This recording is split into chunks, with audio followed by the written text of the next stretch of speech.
Buenos días. Buenas.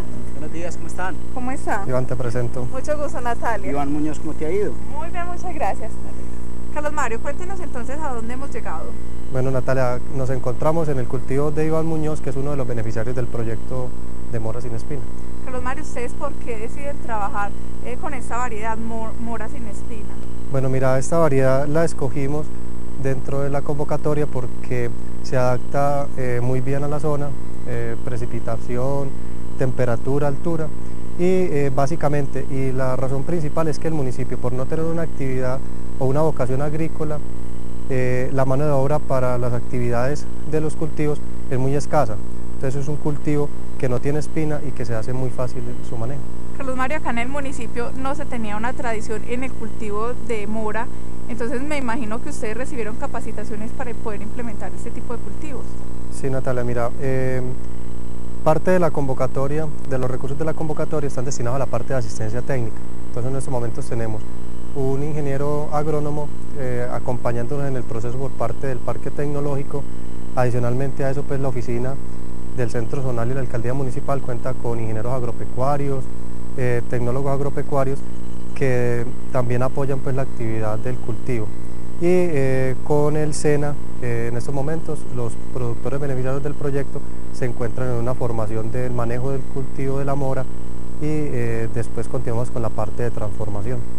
Bueno, Carlos Mario, muchísimas gracias. Yo me voy a quedar hablando con Iván para que me cuente todo el proceso de establecimiento del cultivo y ahorita nos volvemos a encontrar para que sigamos conociendo el proceso. Bueno, muchas gracias. Bueno, gracias. Iván, bienvenido a Momento del Campo. Gracias, Natalia.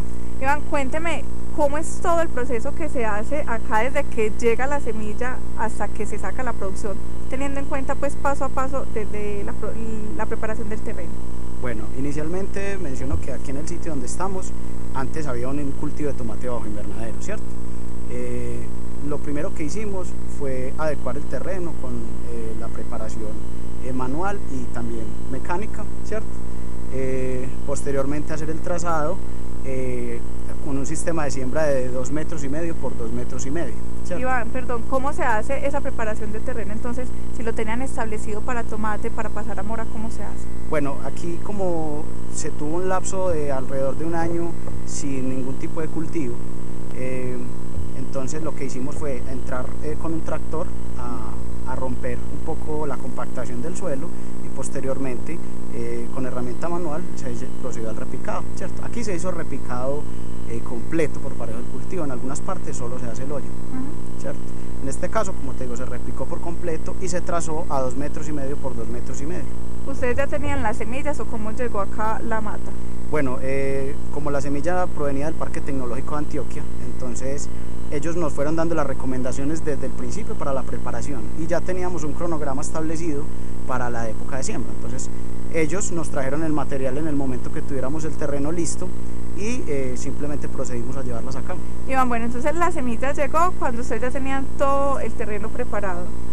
Después de que llega acá, ¿ustedes la deben de tener un tiempo en vivero o inmediatamente se siembra?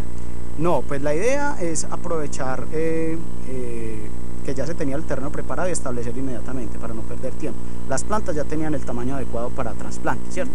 Nosotros lo que habíamos hecho con antelación era preparar los hoyos, que son unos hoyos de 40 centímetros de diámetro por 40 centímetros de profundidad, aplicaron en promedio 2 kilos de materia orgánica. ¿Antes de sembrar? Sí, y alrededor de unos 500 gramos de cal, entre cal agrícola y cal dolomita. Esta preparación de sustrato se deja en el hoyo mínimo unos 15 días antes de sembrar las plantas. O sea, nosotros ya lo teníamos preparado a la hora de llegar el material y en el transcurso de esa misma semana se sembró el material acá. Bueno, Iván, el terreno ya está preparado, listo para hacer la siembra. ¿Cómo se hace entonces paso a paso el establecimiento de este cultivo? Bueno, una vez se tenga el hoyo preparado con las condiciones que te mencioné, debemos pasar a tomar el material vegetal que viene en bolsas, ¿cierto? Retirar esta bolsa con mucho cuidado para evitar dañar las raíces. Luego con la mano se abre un pequeño orificio donde va a caber lo que llamamos el cespedón de la planta, que es la parte de tierra, se apresiona un poco, no exageradamente, ¿cierto?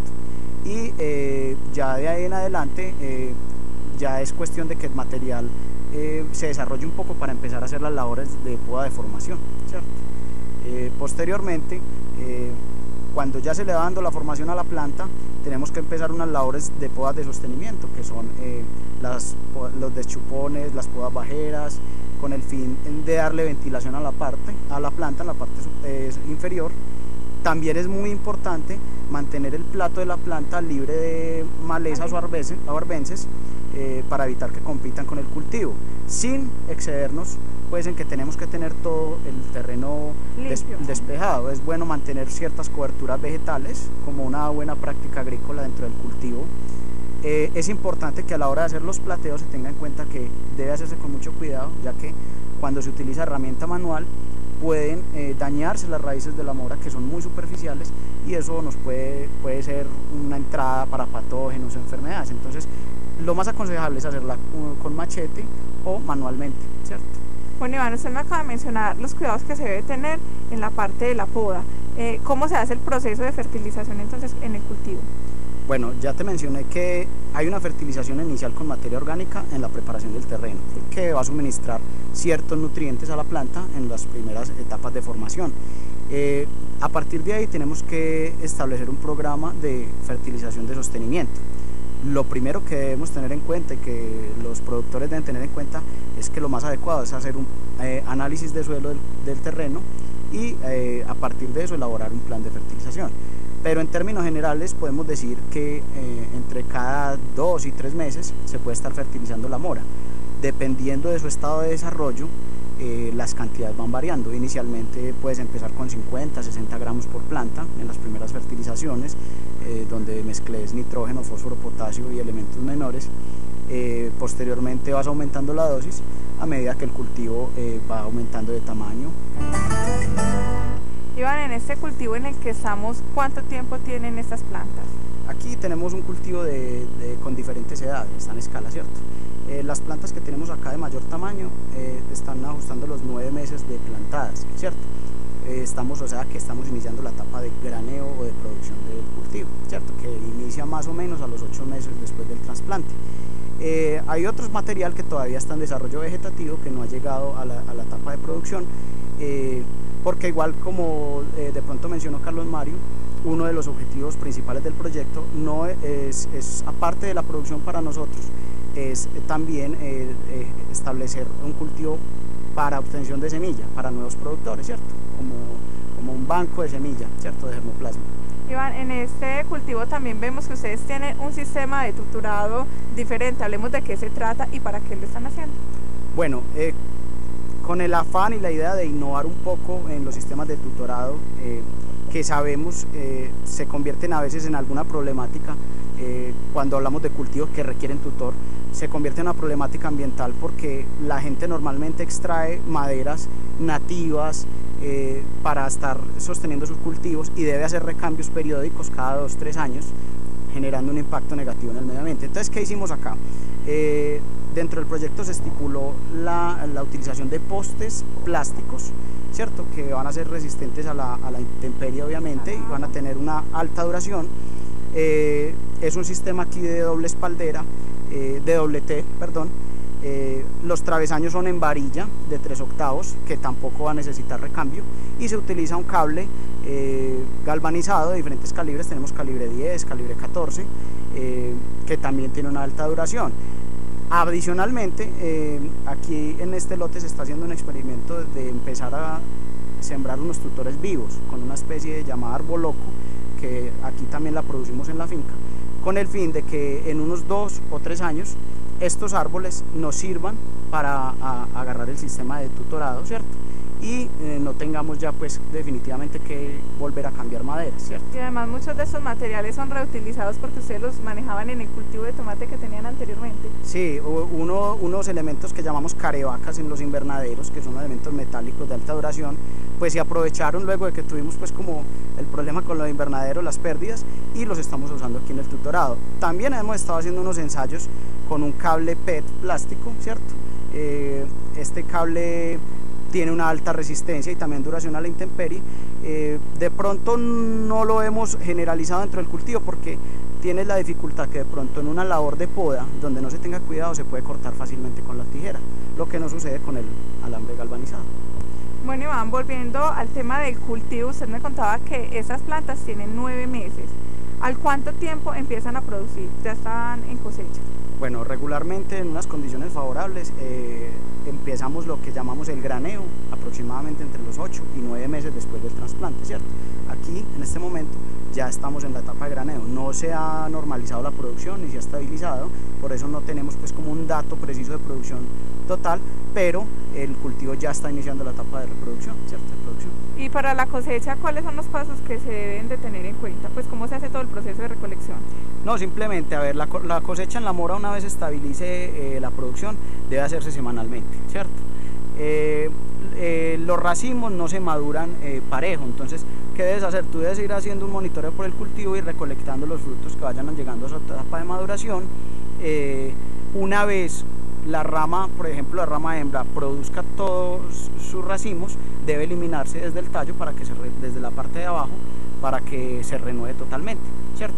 Igual el macho, una vez termine su producción, pero el cual va a ser, como les mencionaba, más largo el periodo de producción, también cuando produzca se elimina desde abajo para estimular el crecimiento de nuevos brotes. Bueno, Iván, ustedes han recibido una capacitación para todo este proceso de la implementación del cultivo de mora, pero tengo entendido que usted también es tecnólogo agrícola, ¿cierto? Sí. ¿Cómo ha sido ese cambio de pasar de un cultivo de tomate que ya tenían pues el conocimiento y pasar a mora donde no sabían absolutamente nada? Cuéntenos cómo fue ese cambio. Bueno, a ver, de todas maneras la experiencia con el tomate fue muy interesante porque a pesar de que uno pase de un cultivo a otro, hay ciertas labores que son similares, entonces uno conserva esa curva de aprendizaje que le va a servir mucho para posteriores proyectos. A pesar pues de lo sucedido con los invernaderos que se nos cayeron en una oleada invernal y que nos generó altísimas pérdidas económicas, pues hemos tratado de no desmoralizarnos y aprovechar como todo ese potencial, esa curva de aprendizaje que tenemos para aplicarla. Obviamente estamos hablando de unas labores culturales distintas, pero un cultivo de todas maneras se comporta en ciertas formas de forma similar al otro. Entonces simplemente es como reorientar toda esa información que uno trae con una buena asesoría como la hemos tenido. Además, dentro del grupo de la asociación ASPROCAP estamos varios técnicos, entonces es aunar esfuerzos, ir apoyando a los productores que no tienen tanto conocimiento, con el acompañamiento que nos ha dado el parque tecnológico y volver pues como aprender nuevamente del cultivo en específico. Iván, nosotros en Momento del Campo los queremos felicitar por este proyecto, porque le apostaron a algo diferente, pese que tuvieron una mala experiencia con el tomate, o no tan mala, porque de todas maneras ahí aprendieron muchas cosas, como usted me lo mencionaba, pero pese a las dificultades del invierno y a los altos costos, tuvieron que acabar con este cultivo, implementaron otro en el que no tenían conocimiento, pero van muy bien. Les deseamos muchísimos éxitos en la producción, ojalá muchas más personas se vinculen con este proyecto, porque ustedes son un ejemplo para todos los productores que se puede hacer diversificación en los cultivos. Muchas gracias, Natalia, y de todas maneras pues queremos invitar a todos los productores para que tomen esta experiencia como referente, que tengan muy en cuenta de que es muy importante trabajar asociados. Gracias a que nosotros estamos asociados en un grupo, pudimos acceder a la convocatoria, porque igual de forma particular no lo hubiéramos podido hacer. Eso además le ayuda a uno a organizar sus producciones, ir afianzándose, ir creciendo organizadamente, sin, como decimos por ahí, pisarnos la manguera, sin que lleguemos a donde un comercializador y nos pague lo que quiera, ¿cierto? Entonces la idea es que no seamos tan aislados, tratemos de trabajar en grupo, irnos ayudando, que ahí vamos sacando adelante las comunidades. Claro que sí, me parece muy bien ese mensaje. Iván, nuevamente muchísimas gracias, felicitaciones, y yo me voy para el municipio para conocer cómo va el proceso del centro de acopio. Gracias, Natalia. Muchísimas gracias, chao. Chao.